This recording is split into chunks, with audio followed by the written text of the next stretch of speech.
Welcome to the Copper King Mine and Railroad. Today we're going to talk about the electric motors at Bingham. They had them for a long time. They were really reliable. So, stay tuned.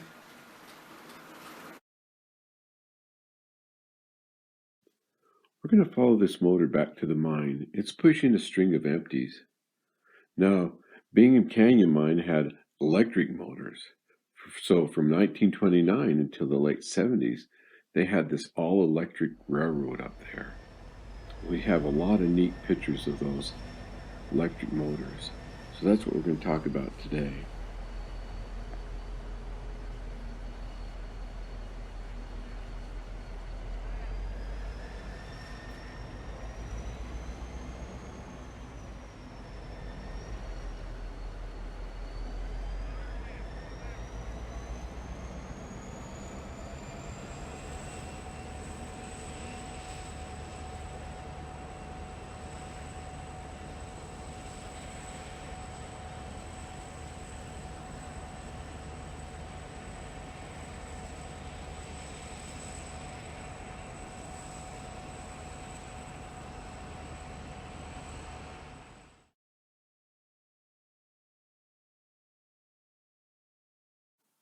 Today we're going to talk about the electric motors at the mine.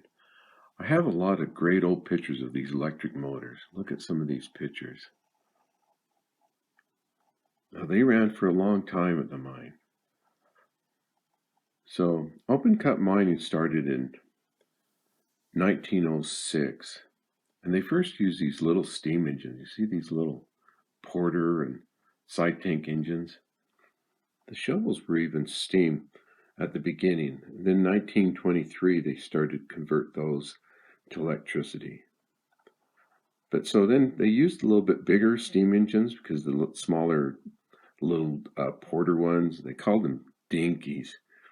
They weren't doing the job, so they bought a little bit bigger steam engines. Here's some pictures of those. Then in 1927, they started to test electric motive power at the mine. Those tests provided significant cost reduction. So they decided to start buying these electrics. And so from late 1928 through 1929, the first 42 electric 85-ton steeple cab General Electric 750 volt DC came to the mine. Now they had pantographs on the top and both right and left, and we'll show you the reason for that in here in a second and talk about that when they came into the mine. Now eventually they'll have 61 of these steeple cab 85-ton motors. They will last until the mid-70s when they started to do diesel power. So let's show some pictures of these 85-ton motors. They had a black paint scheme when they first started. See all of these pictures of them in black. I actually kind of like them when they were black. And then they went to a yellow and a black hood on it paint scheme. Now this is interesting. My grandfather on my mother's side, this is what he did. He was an engineer for Utah Copper and then Kennecott when they changed that name.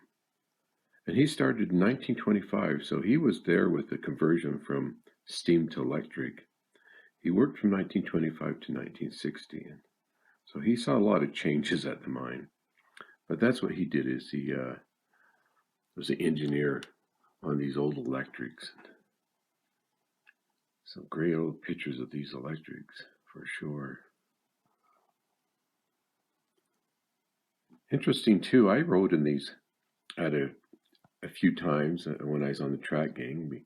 They'd move us around different job sites. Sometimes we'd all get in the cabin here, or else sometimes they would just help us out and pick us up when we needed a ride, take us through the tunnels, get out of the mine. Now they were really quiet inside. I don't know if you've been in an electric motor. They were really quiet to run inside until the big old compressor they had kicked on, and that became really noisy really fast with that big compressor to run all the airlines for the brakes. So These are the pictures of those 85 tonners. Another thing that was interesting, some of these first motors had battery power, and so they could pull away from the trolley line. And they used these for a long time also. They mostly started to use them for the line car and for the crane department and different things. Some pictures of these on battery power. And some of them also had a big old reel of wire underneath them, and they could hook to a pole. See this picture right here, they're hooking to a pole and they're winding out this reel so they didn't have to run off the trolley line. Then, like I said, on the main line they used the top pantograph, and then so here's a picture of the top pantograph. And then when they got in the pit, they had to use these sidearm pantographs. And that was mostly because the shovel came around, and when they was loading the ore cars, it was so close to it. So they had to get away from that trolley line the best they could. And so they used these sidearm pantographs. You see how far they stuck out here on some of these pictures. So it was interesting. They would pull them in and switch one to another. Got a picture, a little video clip of them doing that, changing from the sidearm pantograph to the top pantograph. That's from the Desert Empire video. Right in this area was kind of neat too, is some of the engineers forgot to pull in the sidearms when they was putting the one up on the middle, and so there was always pieces of the sidearm pantograph laying on the ground around these areas. Then over time, some of these big old electrics got a little bit bigger. They have some 90-ton here. That was 1942. A couple of those, and then 100 actually had a 100-ton motor. A couple of pictures of that. 765, it was 100-ton. Then they went to a 125-ton electric motor. They had quite a few of those. Eventually, they started to go to that 125-ton.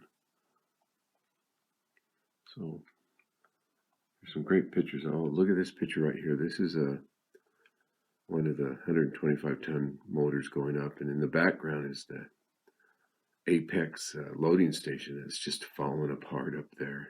Must have been in the 50s. Then James Belmont has some great pictures of these electric motors. This is sitting down in Copperton Yard. See 3 of them sitting here. And they got a fire barrel right there, so they can keep warm, I guess, if they're outside standing. So he documented some of these electrics down here. This is neat. Here's the big old tag what they had on the motors. And also they did all the work, the mechanic department at the mine and the dry fork shops. So we had a video on the dry fork shops. They did all the work on these electric motors and really kept them well maintained, and right down to rewinding the big electric motors in them. They even did that there. Then in 1976, they did this paint scheme on this one right here, this 125-ton motor. And here's just some pictures of them working through the mine, going up the grades and coming down into Copperton Yard. There's kind of these pictures right here from the Gordon Cardall collection. You can find those at utahrails.net, that Don Strack website. Another great picture of James Belmont right here, and single motor running through here. Some load stacking up. Some pictures of the motors grinding up the old grades. Then some pictures loading in the mine. And this picture right here is pulling out of the bottom of the pit. It was pretty steep coming out of the bottom. Sometimes they would only use about 4 or 3 cars to get out of the bottom of the pit. Oh, here's a great picture, this colored picture right here. This was taken in 1969. So that's when I was up there, and it's actually at a reload station. So the trucks would come down and dump right there, and then they'd reload them into a train to haul them out to the mill. Then some pictures of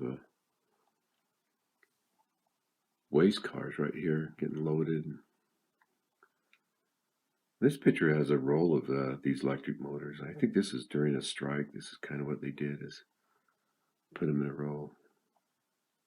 This is a 1949 Blizzard they had, and you see the electric motor with the Jordan spreader going through the snow.